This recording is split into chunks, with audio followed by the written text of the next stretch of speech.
Garantire che l'ISIS non risorga in Iraq e Siria e attenzione per le ramificazioni di Daesh in Africa, dove recluta miliziani minorenni. Ci sono stati progressi importanti, ma c'è altro da fare.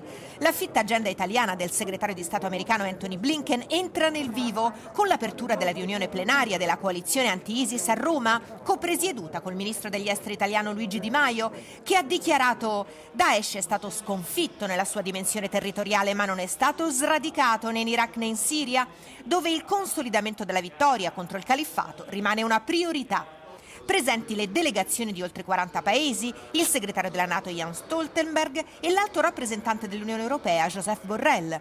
Bloccare le minacce terroristiche rafforzando la partnership con gli Stati Uniti e i membri della coalizione, stabilizzare i paesi a rischio per contenere i flussi migratori irregolari, anche verso l'Italia, combattere la propaganda online, tra i tanti e delicati temi sul tavolo. Nel primo pomeriggio conferenza stampa congiunta, poi Blinken incontrerà il premier Mario Draghi e il capo dello Stato Sergio Mattarella.